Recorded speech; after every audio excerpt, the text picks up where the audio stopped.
আওয়ামী লীগ বাংলাদেশে ওইভাবে হাসিনা তো ফিরতে পারবে না, আপনি শিওর থাকেন। হাসিনা এবং তার ফ্যামিলি আপনি নিশ্চিত ধরে রাখেন বাংলাদেশে ফিরতে পারবে না ভাইয়া, পারবে না। তাদের বাংলাদেশে মানুষ তাদেরকে যেভাবে দেখছে এবং তারা যা যা করে। আচ্ছা একটা কথা বলেন তো আপনি, শেখ হাসিনার ফ্যামিলি কেউ কি বাংলাদেশের নাগরিক? সে ছাড়া এত লোক ধরা পড়লো, শেখ পরিবারের একজন লোক ধরা পড়ছে? শেখ পরিবারের একজন লোক ধরা পড়ছে কিনা? শেখ হাসিনা, তার ছেলে মেয়ে, তার ভাই, তার বোনের ছেলে মেয়ে, তার কাজিন, তার চাচাতো ভাই, মামাতো ভাই, তাদের ছেলে মেয়ে, ওখানে তো এমপি টেমপি ছিল প্রায় 32 জনের মতো। এই ফ্যামিলির একজন লোক ধরা পড়ছে, আপনি আমার দেখাইতে পারবেন? আমরা গত 1 বছরে সবচেয়ে বড় ব্যর্থতা দেখতে পেয়েছি এই যে মব ভায়োলেন্স প্রতিরোধ করতে না পারা এবং গণহারে গণহত্যা মামলা দেওয়া। সে বলবে না শেখ হাসিনা ঠিক করতেছে না, বলা সাহস আছে তার? শুরু করবো মাসুদ ভাই আপনাকে দিয়ে। একটি সংগঠন নাম history of July, Facebook page, তারা একটি কর্মসূচির আয়োজন করেছে আজ। সেখানে তারা বলছে যে শহীদদের রক্তকে তাচ্ছিল্য করে গণহত্যার পক্ষে বৈধতা উৎপাদন করা হচ্ছে। এই অপরাধে তারা বলছে যে শেখ মুজিবুর রহমানের মৃত্যুবার্ষিকীতে সামাজিক যোগাযোগ মাধ্যমে শোক প্রকাশ করেছে। তো এই বিষয়গুলো নিয়ে তাদেরকে জুতা মারার একটা কর্মসূচি ঘোষণা করা হয়েছে। আসলে কি শহীদদের রক্তকে তাচ্ছিল্য করে গণহত্যার পক্ষে বা ফ্যাসিজমের পক্ষে কোনো বয়ান তৈরি করার চেষ্টা চলছে বাংলাদেশে? কি সংগঠনের নাম বললেন? History of July. History of July.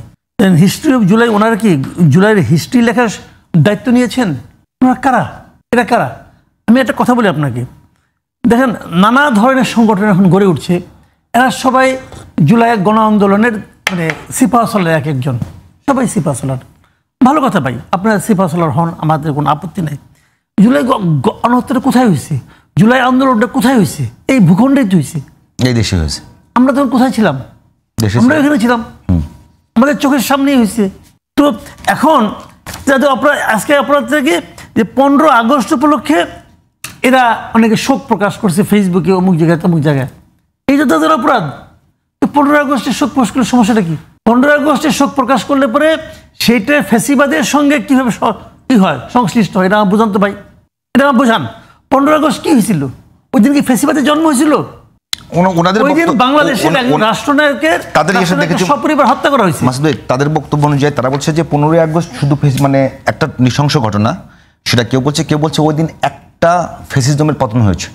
তারা বঙ্গবন্ধু শাসন, তাদের বক্তব্য। আসেন আমার সঙ্গে তাদের বসতে বলেন, আসেন বসি, ওনারা প্রমাণ করুক কিভাবে পতনটা ঘটলো। পতন ঘটানোর 20টা পদ্ধতি আছে। তো ওই ফ্যাসিবাদের সঙ্গে শেখ রাসেলের কি সম্পর্ক ছিল? তাকে মারলেন কোন আপনি? সে কি বন্দুকটা আপনাকে মারতে আসছিল?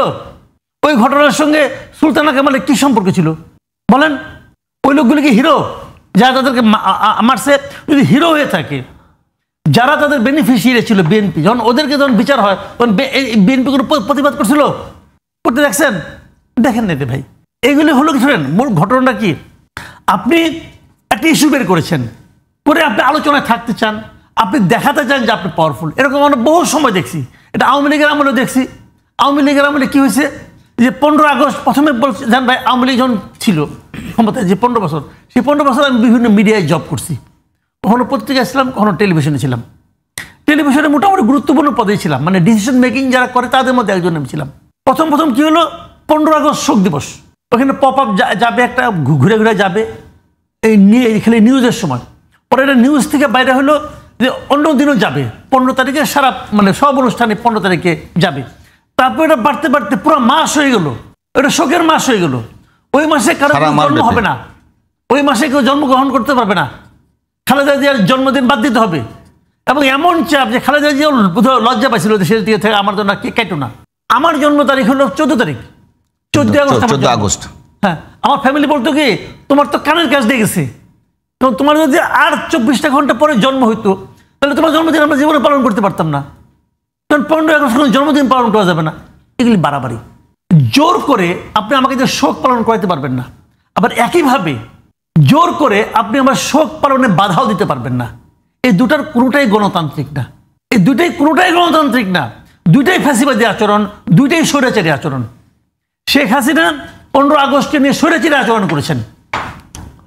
বঙ্গবন্ধু এই জাতির মহানায়ক, আমাদের স্বাধীনতার মহানায়ক। আপনি বলেন আমাকে, তুমি বঙ্গবন্ধুর নাম নিবা না, তাতে কি বঙ্গবন্ধু আমার হৃদয়ে থাকবে না? ভাই, আমি স্বাধীনতার যুদ্ধ দেখেছি, তখন আমি ছোট ছিলাম, কিন্তু আমি জানি, বুঝি, আমি জানি বঙ্গবন্ধু মানুষের হৃদয়ের কোথায় আছে।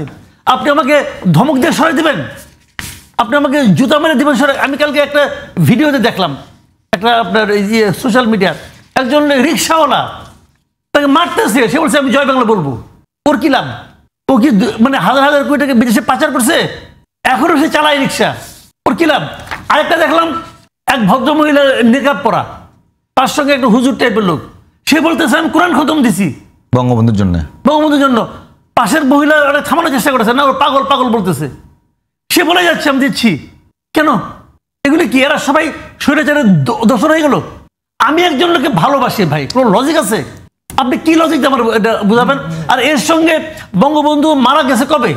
এখন যারা এগুলো বলতেছে তাদের জন্মের আগে, তার বাপ তখন বিয়ে করার কথা সিদ্ধান্ত নেয় নাই। কিন্তু মানে এগুলি কি আরম্ভ হয়েছে দেশে? কিন্তু মাসুদ ভাই একটা বলি, এই যে আপনি নিরীহ আওয়ামী লীগের কথা বলছেন, যে যারা শুধুমাত্র বঙ্গবন্ধুকে ভালোবাসে, শ্রদ্ধা করে, সেজন্যই গেছে, সেই বঙ্গবন্ধু আওয়ামী লীগের হওয়ার দরকার। আমি একটা কথা বলি, আপনি নিরীহ মানুষ, নিরীহ আওয়ামী লীগ বলেন না, আমি আওয়ামী লীগ কই না, আমি জীবনে কোনোদিন আওয়ামী লীগ কই না, কেউ বলতে পারবে। সেই বঙ্গবন্ধুকে ব্যবহার করে, বঙ্গবন্ধুর পোস্টারকে ব্যবহার করে, বঙ্গবন্ধুর জন্ম শতবার্ষিকী ব্যবহার করে, বঙ্গবন্ধুর মুরাল বানানোর জন্য যে বাংলাদেশে বড় ধরনের একটা দুর্নীতির স্বর্গরাজ্য কায়েম করা হলো, সেই সময় এই লোকগুলো তো কথা বলেনি ভাই। কোন লোকগুলো কথা বলে নাই? যে লোকগুলো এখন ইয়ে করছে, তাদের পক্ষ থেকে একটা দাবি কথা বলে নাই। আমি বলি আপনাকে শুনেন, গত 15 বছর এই জুন মাসে আন্দোলনটা স্টার্ট হলো, জুন জুলাই আগস্ট, এর আগে এদের আন্দোলন কই ছিল? এর আগে এদের কণ্ঠস্বর কোথায় ছিল? সার্জিস তখন কি করছে?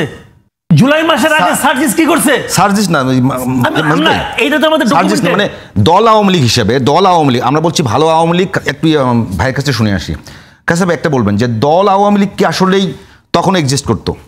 দল আওয়ামী লীগের মধ্যে ভালো মানুষও আছে, খারাপ মানুষ, সব দলই আছে, সব ধর্মেই আছে। প্রশ্ন হচ্ছে যে আওয়ামী লীগ বঙ্গবন্ধুকে ব্যবহার করে, মুক্তিযুদ্ধের চেতনাকে ব্যবহার করে এত বড় ফ্যাসিজম কায়েম করলো, আওয়ামী লীগের ভেতর থেকে কোনো ধরনের একটা প্রোটেস্ট আসেনি?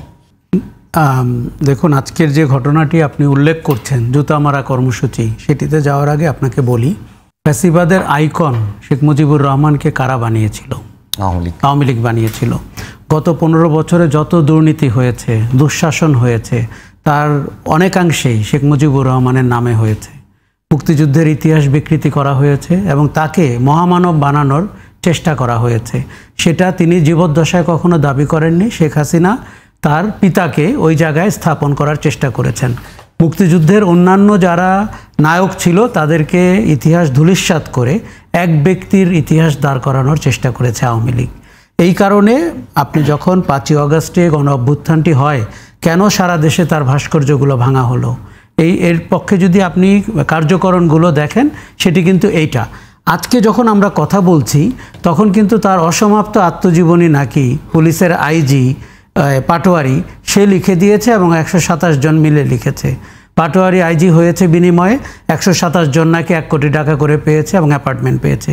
একটি চ্যানেলের এক্সক্লুসিভ রিপোর্ট, এবং তারা দলিল দস্তাবেজ দেখাচ্ছে। কারণ পাটোয়ারি তখন আপনার স্পেশাল ব্রাঞ্চের হেড ছিলেন, 9 বছর ছিলেন। এখন এই জিনিসগুলো শোনেন, আপনার কাছে তিতা হলেও আপনাকে ইতিহাস এবং সত্য অনুসন্ধানের দিকে নজর দিতে হবে। কোনো সন্দেহ নাই আওয়ামী লীগ বাড়াবাড়ি করেছে, কোনো সন্দেহ নাই শেখ মুজিবুর রহমানকে বিতর্কিত করেছে, কোনো সন্দেহ নাই শেখ হাসিনার হাতে তার পিতা দ্বিতীয়বার মৃত্যুবরণ করেছেন। এই প্রেক্ষাপটে তাই বলে আজকে যারা জুতা নিক্ষেপ করছেন বা গতকালকে যারা 32 নম্বরে মানুষকে হেনস্থা করেছেন, অপদস্থ করেছেন, তাকে প্রশ্রয় দেওয়ারও কোনো সুযোগ নেই। দেখুন, ফ্যাসিবাদের একটা চরিত্র হচ্ছে ফ্যাসিবাদ প্রতিরোধ করতে গিয়েও আপনি ফ্যাসিবাদী হয়ে উঠতে পারেন, এবং আমরা সেই প্রবণতা দেখতে পাচ্ছি। আমরা গত 1 বছরে সবচেয়ে বড় ব্যর্থতা দেখতে পেয়েছি এই যে মব ভায়োলেন্স প্রতিরোধ করতে না পারা এবং গণহারে গণহত্যা মামলা দেওয়া।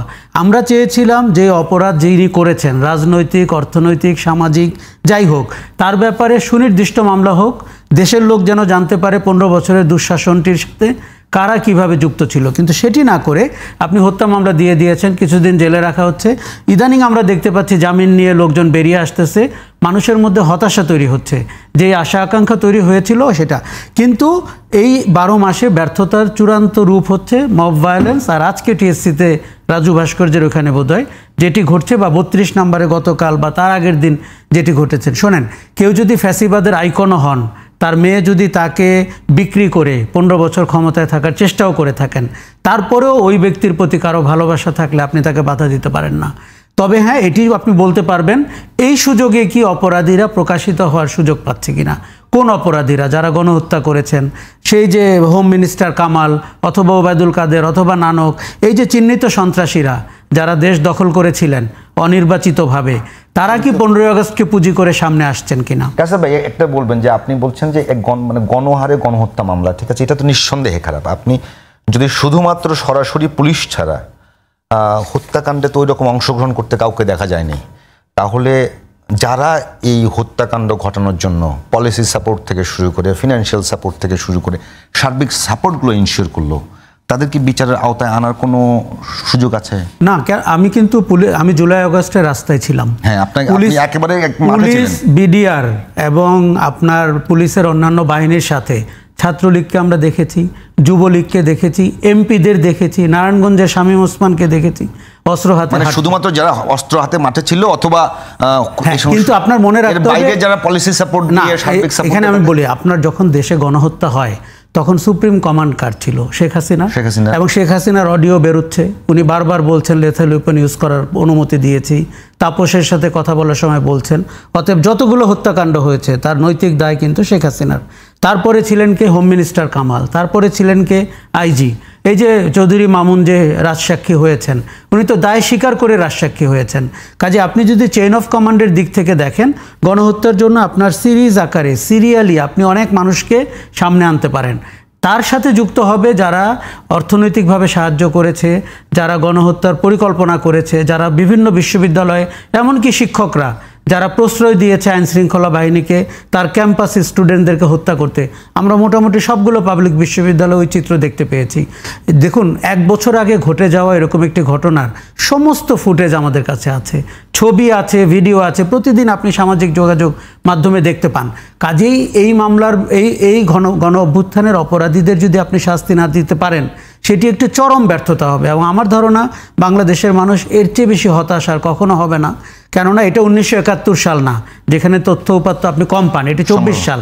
কাজে এই জায়গাটিতে যেতে হবে। কিন্তু এর ব্যর্থতার কোনো কিছুই নতুন ফ্যাসিবাদের উত্থানে আপনাকে কোনো যুক্তি দেয় না এবং এতে প্রশ্রয় দেওয়ার কোনো সুযোগ নেই।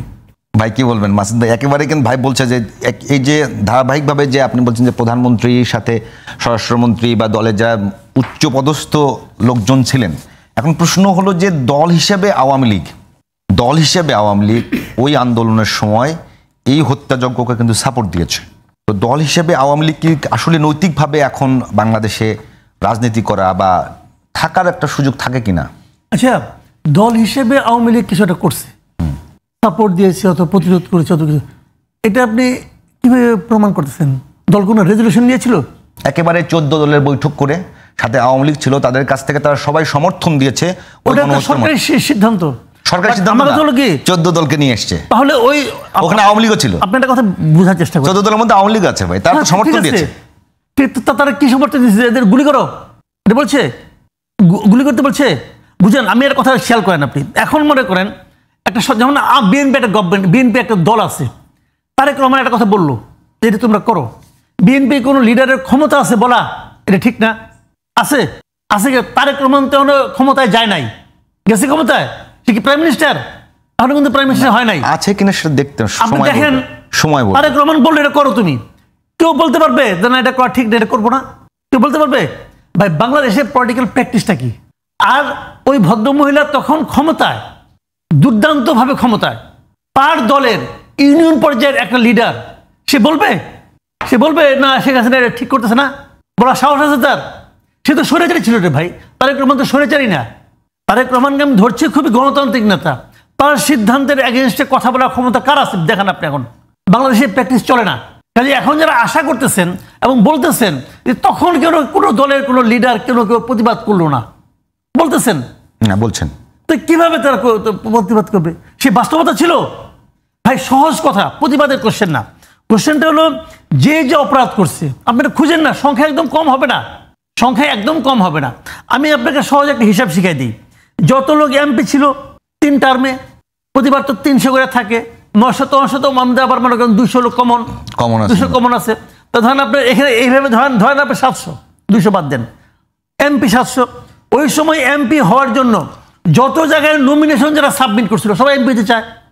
ধরেন একটা আসলে 20 জন করে চাইছে, তাহলে 14,000 ধরেন আপনি, 14,000 আর এই 700, সেন্ট্রাল কমিটি এই 14 বছরে যতবার, এর মধ্যে 2বার সেন্ট্রাল কমিটি হয়েছে, সেন্ট্রাল কমিটিতে যত লোক ছিল সবকে ধরেন আরো 10,000, জেলা কমিটিতে যা ছিল সব ধরেন, জেলা কমিটির সদস্য পর্যন্ত সব খারাপ ধরলেন আপনি, উপজেলা কমিটি ধরেন, ইউনিয়ন কমিটি ধরেন না ভাই, আমার তাও কোনো আপত্তি নাই, ওই কমিটিতে যারা ছিল সব খারাপ। এর বাইরে কি আওয়ামী লীগ নাই? এর বাইরে কি নৌকায় ভোট দেয় এমন লোক নাই? আছে তো। তাহলে যখন আপনি দল হিসাবে এই সিদ্ধান্তটাকে খারাপ বলবেন, তখন এর বাইরে যারা আছে তাদের অবস্থানটা কি? তাদের জন্য আপনি কি বলবেন? তাদের ফাঁসিয়ে দিবেন? আপনি এক কাজ করেন, সহজ বুদ্ধি শিখাই দিই, সবাই মিলে একটা সিদ্ধান্ত নেন যে আওয়ামী লীগের আসলে কে কে ভোট দেয়, সব একটা তালিকা করেন, তাদের সবার নাগরিকত্ব খারিজ করে। আমি কি একটা মত দেবো এখানে? একটা মত দেই, মানে মুসলিম লীগ পাকিস্তান আন্দোলনের অন্যতম দল, মুসলিম লীগের অর্জন আছে। সেই মুসলিম লীগ যখন আসলে পাকিস্তানের মানুষের আকাঙ্ক্ষা পূরণ করতে পারেনি, সরে গিয়ে আওয়ামী মুসলিম লীগ হয়েছে। তো এখন কি আওয়ামী লীগের যারা একেবারে আপনি বললেন যে একেবারে কোর স্বচ্ছ ভালো মানুষ, তারা কি আর একটা? আমি একটা কথা বলি, এটা তাদের সিদ্ধান্ত, এই সিদ্ধান্ত আমি দেওয়ার কেউ না। আমি কে? আমি তো আওয়ামী লীগ করি না, আমি দেবো কোনো সিদ্ধান্ত? এটা ওরা দিবে। আমার কথা হলো কি, মুসলিম লীগ ছিল, মুসলিম লীগ অনেক কিছু করছে, তারপরে এখন মুসলিম লীগ কোথায়? নাই হয়ে গেছে। মুসলিম লীগ কিন্তু আছে বাংলাদেশে, আছে কিন্তু মুসলিম লীগ এখন কোথাও আছে? এখন এটা কি কোনো মুসলিম লীগ কি কোনো ফ্যাক্টর বাংলাদেশে এখন পলিটিক্সে? না। কে তাকে মুসলিম লীগে গুরুত্বহীন বানাই দিল? কে বানাইছে? কোনো আইন না, সাধারণ মানুষ। কাজে আমার বক্তব্য হলো ওইটাই, সিদ্ধান্ত নেওয়ার দায়িত্বটা সাধারণ মানুষকে দেন। সিদ্ধান্ত নেওয়ার দায়িত্ব সাধারণ, আপনি সিদ্ধান্ত নেওয়ার কে? আপনি কে রে ভাই? আপনি কে সিদ্ধান্ত নেওয়ার? আপনি কি এই ব্যাপারে সিদ্ধান্ত নেওয়ার জন্য আপনি কি কেউ পুরো দেশের মানুষ আপনাকে দায়িত্ব দিয়েছে? আমরা সবাই মিলে দায়িত্ব দিলাম, তুমি সিদ্ধান্ত নাও। কে সিদ্ধান্ত নিচ্ছেন? আপনি জনগণের কাছে ছেড়ে দেন, জনগণ সিদ্ধান্ত নেবে।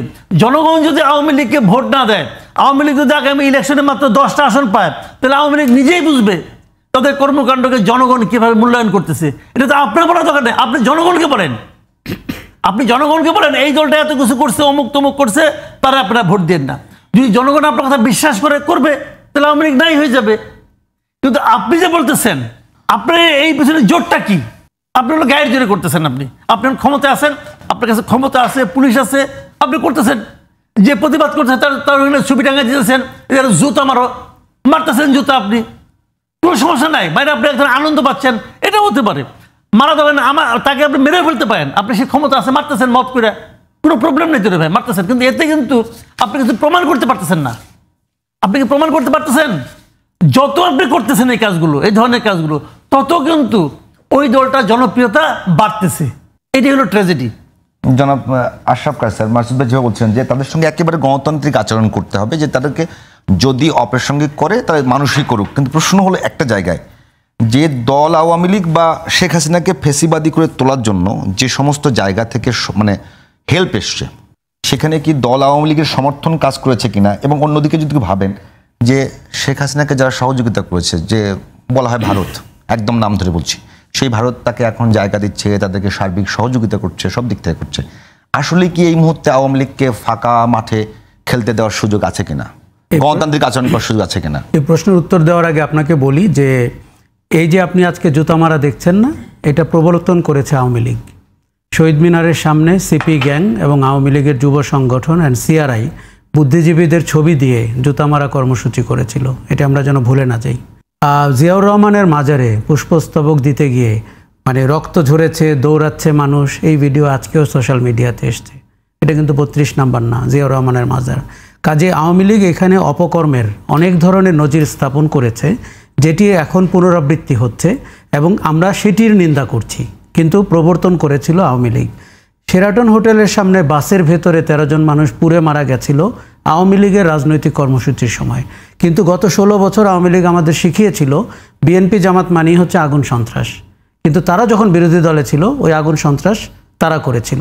কাজেই আওয়ামী লীগের বিএনপি জামাতের সময় আওয়ামী লীগ ক্ষমতায়, আওয়ামী লীগের প্রশাসন, আওয়ামী লীগের গোয়েন্দা সংস্থা সবাই, কিন্তু বিএনপির কারো বিরুদ্ধে এখন পর্যন্ত একটা অগ্নি সন্ত্রাসের প্রমাণ করা যায়নি বা অভিযুক্ত হয় নাই। দেখুন ওই সময় আমরা এই কথাগুলো বলতাম, এমনকি যে বাস কোম্পানিগুলোর বাস পুড়ে ছিল তার কোনোটা যুবলীগের মালিকানাধীন। কাজেই কতটা ঘটনা আর কতটা আসলে আওয়ামী লীগ সাজিয়েছিল এই প্রশ্নের উত্তর, এই মীমাংসা হয় নাই। যেহেতু আমাদের মতো দেশে আইনের শাসন নাই, তদন্ত হয় না, এখানে প্রধানমন্ত্রী ঠিক করে দেন কিনে অপরাধী কে অপরাধী না, তাহলে আর কি করে আপনি জানতে পারবেন অপরাধ কে করেছেন? আওয়ামী লীগের এত সব অপকর্মের কারণেই বাংলাদেশের 15 বছরের পরিণতি 5ই আগস্ট।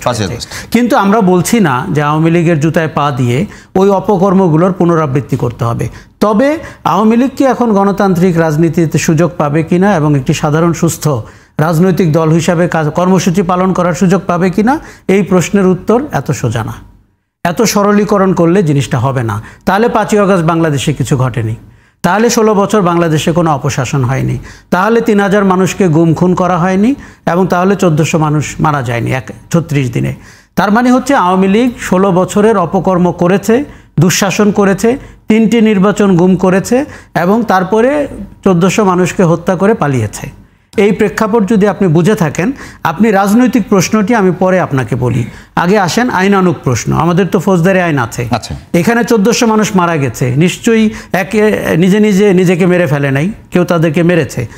14 দল যেদিন আলোচনা করে সিদ্ধান্ত নিল যে তারা এই সর্বাত্মক শক্তি প্রয়োগ করতে চায়, আপনার মনে আছে সেই প্রেস কনফারেন্স? আমার মনে আছে। আমির হোসেন আমু সামনে চলে আসলো, যেদিন ওবায়দুল কাদের বলল যে আপনার ক্যাবিনেট থেকে ডিসিশন হয়েছে, শুট এট সাইট, তার ইংরেজির জ্ঞান যতটা যায় সেটা বলে, আমার সেই দৃশ্য মনে আছে। এই হত্যাকাণ্ডের, এই গণ অভ্যুত্থানের প্রতিটা মৃত্যুর দায় আওয়ামী লীগের, প্রতিটা মৃত্যুর দায় শেখ হাসিনার, প্রতিটা মৃত্যুর দায় সরকার আওয়ামী লীগের, ঠিক আছে? এমনকি তার রাজনৈতিক সঙ্গী 14 দলের। কেননা তারা এই গণ অভ্যুত্থানের সময় ছাত্রদেরকে গুলি করার ব্যাপারে, সর্বাত্মক শক্তি প্রয়োগ করার ব্যাপারে শেখ হাসিনার কাছে তাদের জোটের সিদ্ধান্ত পৌঁছে দিয়েছিলেন, সংবাদ মাধ্যমকে জানিয়ে, কোনো গোপনে না। কাজেই এই বিচারটি হতে হবে। যে জায়গায় আমি আপনাকে বলেছি হতাশার জায়গাটি, এই বিচারটি হতে হবে, এবং ধরে ধরে কোনো বানোয়াট মামলা না, কোনো গায়েবী মামলা না, কোনো গণ মামলা না, যার যতটুকু অপরাধ সেটার বিচার করতে হবে। এবার আসি রাজনৈতিক দল আওয়ামী লীগের ভবিষ্যতের প্রশ্নে। দেখুন, আমি রাজনৈতিক দল নিষিদ্ধ করার পক্ষে না। আমরা অতীতে দেখেছি যাদেরকে নিষিদ্ধ করা হয়েছিল তারা 10 গুণ শক্তিতে ফিরে এসেছে, এবং মানুষ রাজনৈতিক দল নিষিদ্ধ করা বা কর্মকাণ্ড নিষিদ্ধ করা পছন্দ করে না, এবং তাকে আপনার প্রাকৃতিকভাবে বিলীন হতে দেখতে আমাদের অনেক ভাল লাগে। যেমন মুসলিম লীগকে আমরা দেখেছি।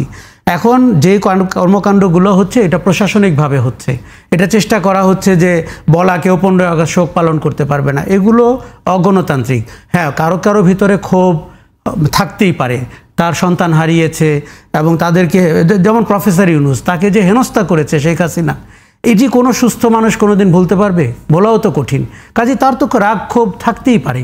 এবং শেখ হাসিনা আমাদেরকে শিখিয়েছেন প্রতিহিংসা কী, তিনি যা দেখিয়েছেন প্রতিহিংসা পরায়ণ কী করে হতে হয়। কিন্তু আমরা চাচ্ছি না তার বিদায়ের পরে, তার পলায়নের পরে ওই আচরণে কেউ ব্যবহার করুক। এখন গণতান্ত্রিকভাবে তাকে ঠিক পরের দিনই আপনি স্পেস দিয়ে দিবেন, এখনও কোনো বিচার হয়নি, এখনই 12 মাস পরে একটি নির্বাচনে তাকে আপনি অংশগ্রহণ করতে দিবেন, হয়তো এটি সুস্থতা না, এটি আরেকটি নন ন্যাচারাল সিচুয়েশন তৈরি করবে। ধরুন আপনার ছেলে মারা গেছে, এখন নৌকা মার্কায় একটা লোক, সেই লোকটি যিনি বন্দুক হাতে মিছিল করেছেন নারায়ণগঞ্জে, তিনি ভোট চাইতে এসছেন, আপনার কাছে কেমন লাগবে? কাজে এটি সিদ্ধান্ত নেওয়ার বিষয় রয়েছে।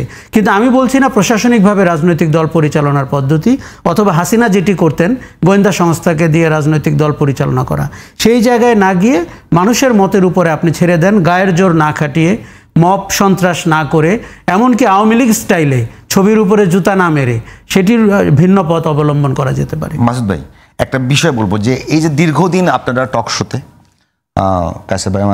আশরাফ কাসেম ভাইয়ের টক শোতে, ফিল্ডে, এবং বিএনপি বলেন, জামাত বলেন, অন্যরা, তারা আপনার দীর্ঘদিন কিন্তু একটা প্ল্যাটফর্ম তৈরি করেছেন, তারপরে 5 আগস্ট। তো এখন প্রশ্ন হলো যে এই যে আপনারা বলছেন যে এটা প্রশাসনিকভাবে করাটা খুব বেশি ভালো হবে না, এটা যদি করেন তো আপনার ক্যাম্পেইনের মধ্য দিয়েই করতে হবে।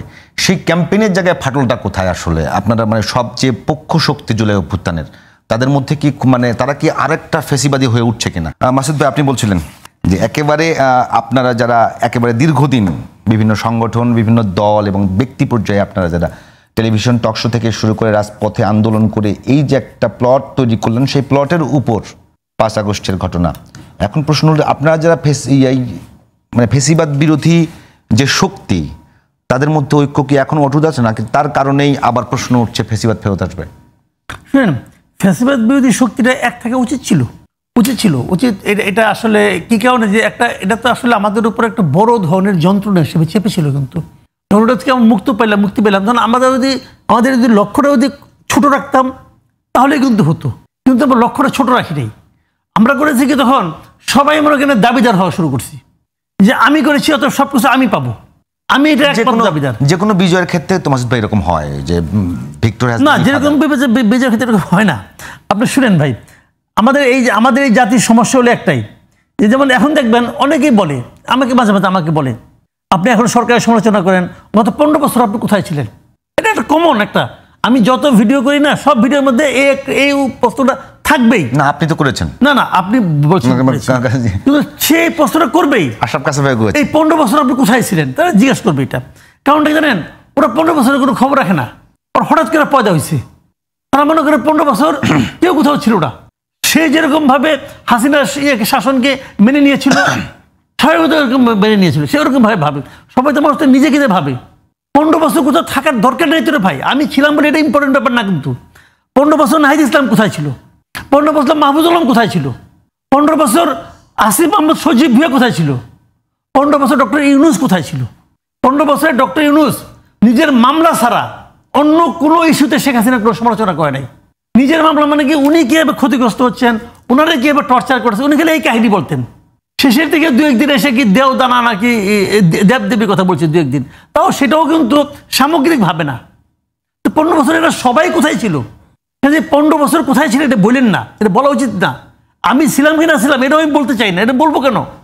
যার যার অবস্থান শেষে পালন করছে, যার যার ভূমিকায় শেষে ছিল, কাজে ওইটা খোঁজাটাই হলো গিয়ে সবচেয়ে বড় সমস্যা। এখন যেটা হচ্ছে আমাদের যে ঐক্য কথা বললেন, এই ঐক্যটাকে নষ্ট করছে ওইটা বইলা যে আপনি 15 বছর কোথায় ছিলেন ওইটা বলেন না। আপনি 15 বছর শীতের মধ্যে ছিলেন, হিম কাপা হাড় কাপড়ও শীতের মধ্যে ছিলেন। ওটা আপনি একা দূর করতে পারতেন? আপনি একা শেখ হাসিনাকে সরাইতে পারতেন না বলেই তো এটা গণ-অভ্যুত্থানের প্রয়োজন হয়েছে। সবাই মিলে সরাইছি।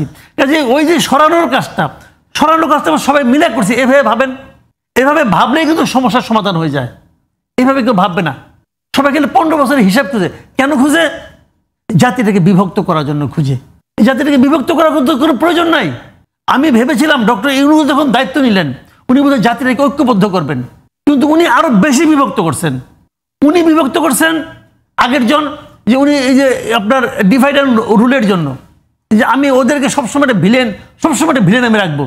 বিএনপি তারা হলো সন্ত্রাসী দল, সে জিয়াউর রহমান সে ISIর চর এগুলি বলে ওদেরকে আলাদা করে দিচ্ছে, যে স্বাধীনতা আছে চেতনা বলে ওটাকে বিভক্ত করছে, কোটা করছে, অমুক করে তমুক করছে। তো এরাও তো তাই করতেছে, আরেক চেতনা নিয়ে আসছে, এখানেও তারা কোটা শুরু করছে। একই তো কথা। এটা তো আমরা চাই নাই। আপনি ওটা করেন, জাতিকে ঐক্যবদ্ধ করেন, যার যা শাস্তি, যার যা প্রাপ্য সেটা আইনগতভাবে আপনি দেন তাদেরকে। কিন্তু ওইটা আপনি কোন রকম মব ক্রিয়েট করেন না। কারণ মব ক্রিয়েট হচ্ছে, একজন লোক করছে মনে করেন এই যে খায়রুল হক, উনি, আমি তো মনে করি বাংলাদেশে গণতন্ত্রের সবচেয়ে বড় ক্ষতিটা ABM খায়রুল হক করছে, আমি মনে করি। এই জন্য ওনার শাস্তি হওয়া উচিত। ওনাকে দিচ্ছেন আপনি কি, সে হত্যা মামলা, যাত্রাবাড়িতে নিয়ে কিন্তু হত্যা করছে।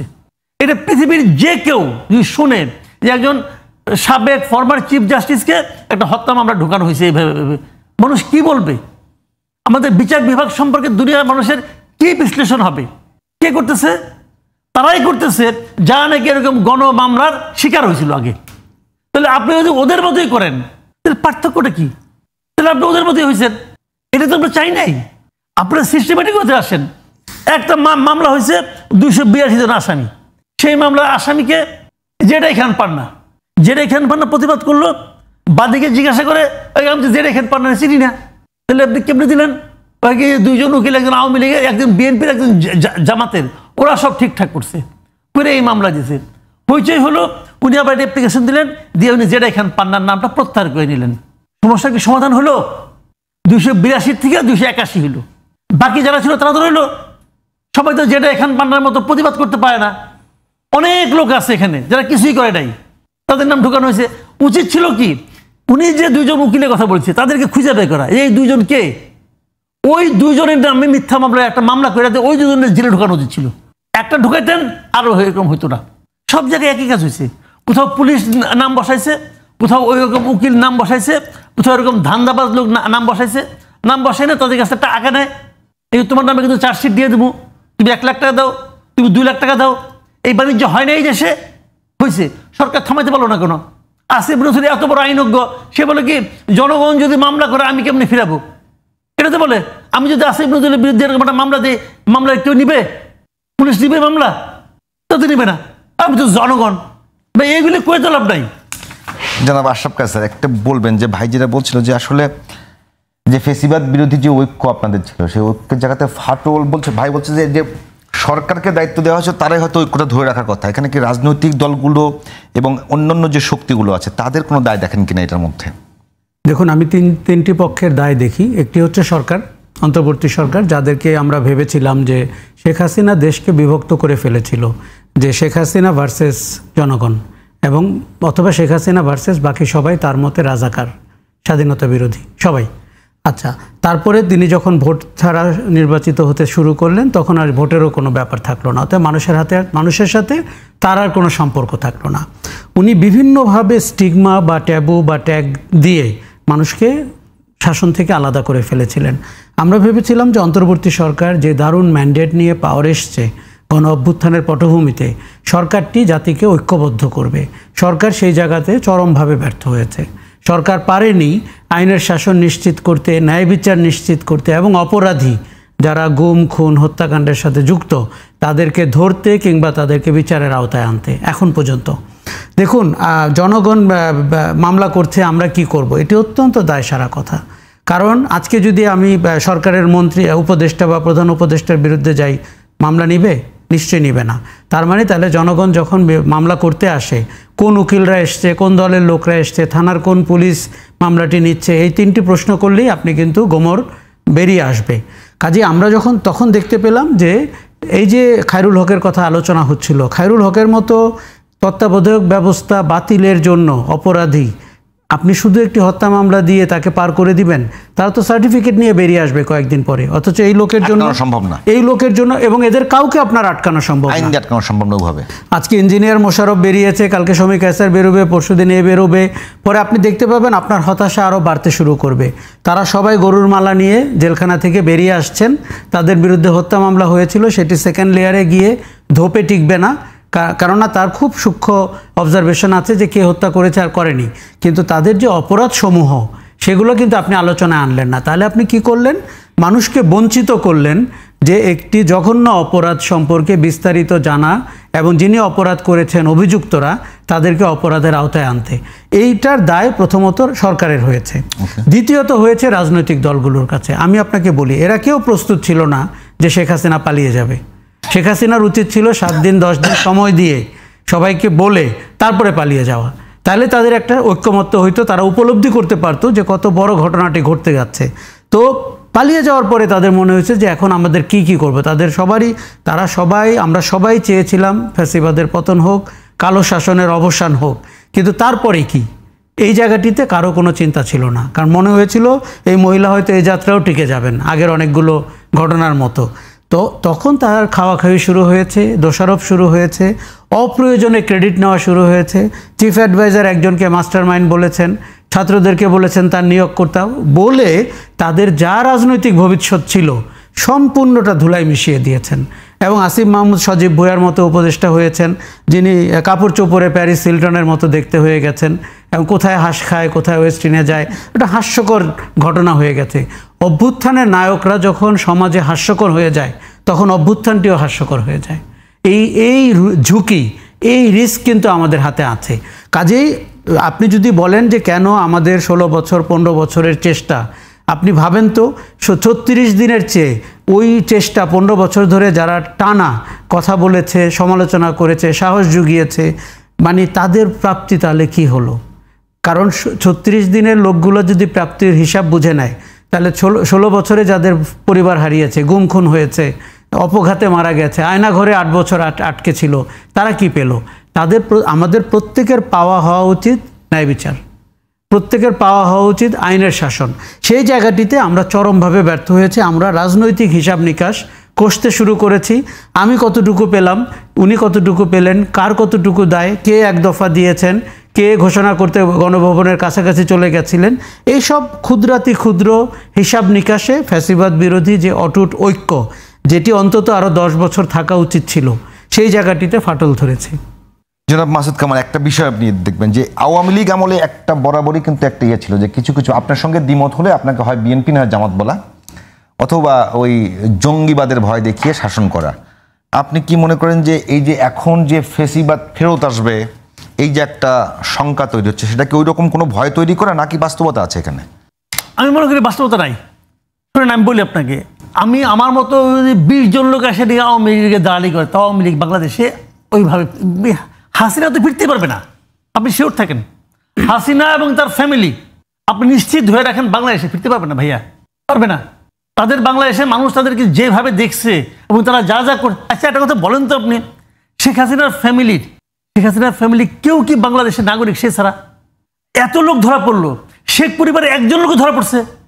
শেখ পরিবারের একজন লোক ধরা পড়ছে কিনা? শেখ হাসিনা, তার ছেলে মেয়ে, তার ভাই, তার বোনের ছেলে মেয়ে, তার কাজিন, তার চাচাতো ভাই, মামাতো ভাই, তাদের ছেলে মেয়ে, ওখানে তো এমপি টেমপি ছিল প্রায় 32 জনের মতো। এই ফ্যামিলির একজন লোকও ধরা পড়ছে আপনি আমার দেখাইতে পারবেন? পারবেন না। কেন? কেন ধরা পড়লো না? এরা যে কাজটা করছে এটা এই দেশের মানুষ যে জানে, এই দেশের আওয়ামী লীগ যারা করে তারাও জানে। শেখ হাসিনা বাংলাদেশে অপ্রাসঙ্গিক, এখন আসলে অপ্রাসঙ্গিক। সমস্যাটা কোথায় জানেন? আমি সমস্যাটা বলি, এগুলো এই গভর্নমেন্টের মূর্খতা। তারা শেখ হাসিনা এবং তার গ্যাংকে, তার যারা গ্যাং, শেখ হাসিনার যারা গ্যাং, এই গ্যাংকে অপ্রাসঙ্গিক না করে তারা টোটাল আওয়ামী লীগকে অপ্রাসঙ্গিক করতে গেছে।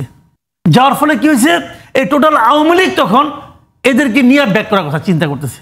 যদি এদেরকে অপ্রাসঙ্গিক করে দিত তাহলে এই স্বৈরাচারী চিন্তা ভাবনা এগুলি সব শেষ হয়ে যেত। কারণ আওয়ামী লীগ যারা করে তারা অন্যভাবে জিনিসটাকে নিত। কিন্তু এখানে তারা ভুলটা করছে ওই জায়গাটাতে, ভুলটা হয়তো ইচ্ছা করেই করছে। আমার তো মনে হয় তারা শেখ হাসিনার উপকার করে দিচ্ছে এই সমস্ত ঘটনার মাধ্যমে। তা না হলে বাংলাদেশের শেখ হাসিনাকে ব্যাক করতে হতো না, তাকে ব্যাক করতে হতো না, তার ফ্যামিলিকে ব্যাক করতে হতো না। এই ফ্যামিলিটাই দেশটাকে শেষ করে দিচ্ছে। শেখ হাসিনা এই দেশের মানুষকে ঘৃণা করতো ভাই, আমি দায়িত্ব নিয়ে বলতেছি। ভালোবাসা তো দূরের কথা, সে এই দেশটাকে, এই দেশের মানুষকে ঘৃণা করতো। সে মনে করতো যে এই দেশের মানুষ তার বাবা মা ভাই বোনকে মেরে ফেলেছে, কাজে এই দেশটি তার কোনো মায়া ছিল না। সেই দেশের ক্ষমতায় ছিল, সে তার ফ্যামিলি মেম্বারদেরকে এবং তার যারা চামচা আছে তাদেরকে বলতো তোমরা লুটপাট করো, ট্রেনে বিদেশ যাও, এই দেশ ধ্বংস হয়ে যাক। এইটা শেখ হাসিনা করছে। এতে আবার শেখ হাসিনা অনেক লোক দুঃখ পাবে, পাইলে পাক পাই কিছু করে না, যেটা বুঝি আমি বলতেছি। কিন্তু এটার সঙ্গে আওয়ামী লীগ মিলায়েন না, এটার সঙ্গে কোটি কোটি নৌকার সমর্থক মিলায়েন না। শেখ হাসিনা এবং আওয়ামী লীগকে এক করে ফেলায়েন না আপনারা, দুটো এক জিনিস না। এবং আরেকটা কথা বলি, শেখ হাসিনারও এই ক্যারেক্টার কিন্তু 96 সালে ছিল না।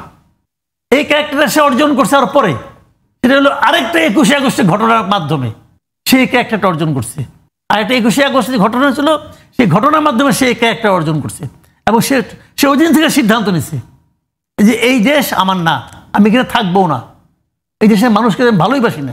দেখেন না মানুষ সম্পর্কে তার কিরকম তুচ্ছতাচ্ছিল্য করতো, বলতো না যে এত বড় বড় কথা বলে, ঠিক আছে তাহলে বিদ্যুৎ সব ঘরে ঘরে আছে, বিদ্যুতের সুইচ অফ করে দেই, এগুলো বলতো না। এই দেশটা আমার বাবা স্বাধীন করে দিয়ে গেছে, আমার বাবা এই দেশটা আনছে, এগুলি বলতো না। এগুলি কি সাধারণ মানুষের যে ক্ষমতা তাকে তুচ্ছতাচ্ছিল্য করা। সিনহাকে দেশ ছেড়ে পালাইতে হলো কেন? সিনহার অপরাধটা কি ছিল? সেখানে এক জায়গায় লেখছিল তার এই দেশটা একজন মাত্র লোক স্বাধীন করে, ফাউন্ডিং ফাদার্স বলছিল ওখানে, একজন মাত্র লোক দেশটাকে স্বাধীন করে, দেশের জনগণ এই দেশটাকে স্বাধীন করছে। সে তো বিশ্বাস এটা তার মধ্যে খারাপ লাগছে না, তার বাবা একলা করছে দেশ। এই যে ব্যক্তিকেন্দ্রিকতা, এইটাই হলো গিয়ে তার বৈশিষ্ট্য। সেই দেশে ব্যাক করবে, আমি এটা বিশ্বাসই করি না ভাই। কাসাব একটা কথা বলবেন যে ভাই বলছে যে আওয়ামী লীগ ব্যাক করবে না, উনি বিশ্বাসই করে না। কিন্তু আবার ভুল বললাম, আমি তো আওয়ামী লীগের কথা বলি নাই, শেখ হাসিনার কথা বলছি। আচ্ছা, শেখ হাসিনা ফেরত আসবে না, তাহলে আওয়ামী লীগ ফেরত আসবে না। আওয়ামী লীগের যে সংসদ ছিল, সংসদে প্রায় 60% ব্যবসায়ী ছিল। আওয়ামী লীগ এখনো ইয়েতে আছে, এখনো জিডিপিতে অনেক বড় একটা অবদান আছে এবং তারা প্রত্যেকেই এখন পর্যন্ত ওই জায়গাটাতে আছে। তো আওয়ামী লীগকে বাংলাদেশে অপ্রাসঙ্গিক করবার জন্য রাজনৈতিক দল এবং সরকারের যে প্রচেষ্টা থাকবার কথা ছিল, সেই জায়গায় কি অর্থনৈতিক ঘাটতি আছে না বলে মনে করেন? দেখুন, এটি অত্যন্ত মুনশিয়ানার সাথে করা দরকার ছিল, কিন্তু আমরা খুব গ্রসলি এটি হতে দেখলাম। আপনি প্রায়ই খেয়াল করবেন রাস্তার ভিক্ষুকরা তার ঘাটা সারায় না। কেন? কারণ ওইটাই তার ব্যবসার উপকরণ। যেমন শেখ হাসিনা মুক্তিযুদ্ধ এবং মুজিব নিয়ে ওই কাজটি করেছিল। যখনই একটু ডিসকমফোর্ট হতো, নির্বাচন খারাপ হতো, তখনই মুক্তিযুদ্ধ এবং মুজিবকে নিয়ে তিনি কিছু হৃদয় বিদারক কান্না করার চেষ্টা করতেন। এটি হচ্ছে ব্যবসার উপকরণ, আপনি যেভাবে উইন্ডো ড্রেসিংটা করেছেন। এখন এই সরকারের উচিত ছিল যে হাসিনা এবং তার যে গ্যাং এবং তার যে মাফিয়া চক্র, তাদেরকে সুনির্দিষ্টভাবে চিহ্নিত করে একটি আইনের শাসনের আওতায় আনা। রাজনৈতিক দল আওয়ামী লীগ কিন্তু মানে তার অন্য অনেক কর্মী আছে, তাদের আমি কিন্তু প্রায় বলে থাকি 16 বছরে জেনুইন আওয়ামী লীগাররা কিন্তু সুবিধা পায় নাই। সুবিধা পেয়েছিল ভুইফোররা, তারা মন্ত্রী হয়েছিল, তারা লাইসেন্স পেয়েছিল, তারা শেখ হাসিনাকে স্তুতি করত, তার পায়ে পড়ে যেত। এই যে সেনাবাহিনীর লোক ইউনিফর্ম পরে শেখ হাসিনার পায়ে পড়ে যাচ্ছে, ওই একদম 5 আগস্টের আগেও তো ব্যবসায়ীরা তারা গিয়ে বলেছিল, তার মিডিয়ার সম্পাদকরা। আপনি চিন্তা করে দেখেন, যা তারা আপনার হাত শক্তিশালী করতে হবে, যে কোনো উপায়ে আপনি এই আন্দোলন দমন করেন, আপনার সাথে আছি। তার মানে পেশাজীবীরা, ব্যবসায়ীরা, সংস্কৃতি অঙ্গনের মানুষরা তাদের লজ্জা শরম বাদ দিয়ে তাদের সুবিধার জন্য শেখ হাসিনার পায়ে পড়েছিল, তাই তো? এখন আপনি রাজনৈতিক দল আওয়ামী লীগ বা এই দলের প্রতি যাদের ভালোবাসা আছে এবং এই দলের যারা একনিষ্ঠ সমর্থক, যারা চুরিধারি করেনি, সুবিধা নেয়নি এবং যারা সন্ত্রাস করেনি, অপরাধ করেনি, সেটি কিন্তু আপনাকে আলাদা করে চিন্তা করতেই হবে। কিন্তু এই যে আপনি জিজ্ঞেস করছিলেন যে পুরনো ফ্যাসিবাদ ফেরত আসবে কি না, কোনো সম্ভাবনা নাই। এটি হচ্ছে ধরেন শেখ হাসিনার একটি টেকনিক, এস্টাবলিশমেন্ট এখনো আছে না, অফকোর্স আছে, যারা প্রশাসনে আছে। আপনি খেয়াল করে দেখুন 16 বছরে প্রশাসনে কারা পদোন্নতি পেয়েছেন? হাসিনার লোকরা। এবং সেই লোকগুলা যারা পায়ে পড়েছিলেন, যাদের কোনো মেরুদণ্ড ছিল না, কোনো বাক্য ছিল না, কোনো স্বতন্ত্র চিন্তা ছিল না, সেই ব্যবসায়ীরা আছেন যারা ফুলে ফেপে উঠেছেন এবং যারা বিনা কারণে নির্বাচনের আগে প্রতিবার গিয়ে শেখ হাসিনাকে বলতো নির্বাচন যাই হোক আপনি ক্ষমতায় থাকবেন। কত অগণতান্ত্রিক কথা! এই যে সম্পাদকগুলো যারা গণভবনে প্রেস কনফারেন্সের নামে প্রশ্ন নয় প্রশংসা করতেন, তারা গণহত্যাকে সমর্থন দিয়েছেন, তারা গিয়ে সাপোর্ট দিয়েছেন। এরা কিন্তু আমাদের কলঙ্ক এবং আমাদের লজ্জা লাগে ভাবতে, যারা কেউ কেউ এই সমাজে ছিলেন, আমাদের বন্ধু মহলেও ছিলেন, প্রতিষ্ঠানেও ছিলেন। কাজেই আপনি মনে রাখবেন যে শেখ হাসিনার একটা পুরনো টেকনিক হচ্ছে মানুষকে ভয় ভীতিতে রাখা, অস্থিরতার ভিতরে রাখা। এই যে যারা বলছে যে ফ্যাসিবাদ আবার ফেরত আসবে, আজকে আসছি কালকে আসছি, দেখবেন আপনি সোশ্যাল মিডিয়াতে প্রায় থাকে, এয়ারপোর্টে গিয়ে জড়ো হন এত তারিখে সন্ধ্যায়। এগুলো হচ্ছে আপনার জনজীবন অতিষ্ঠ রাখা এবং আপনি যেন নিশ্চিন্তে ঘুমাতে না পারেন। আপনার মাথার ব্যাক অফ ইয়োর মাইন্ড সবসময় যেন একটা হাসিনার প্রতিচ্ছবি ক্যারি করেন আপনি। এটি থেকে বাংলাদেশকে বেরিয়ে যেতে হবে। দেখুন, আমাদের প্রত্যেকের মাথায়, মননে এবং মগজে এক টুকরা হাসিনা ঢুকে গেছে। সেই হাসিনা এই টুকরাটিকে আমাদের ফেলে দিতে হবে। আপনি কিভাবে ফেলবেন?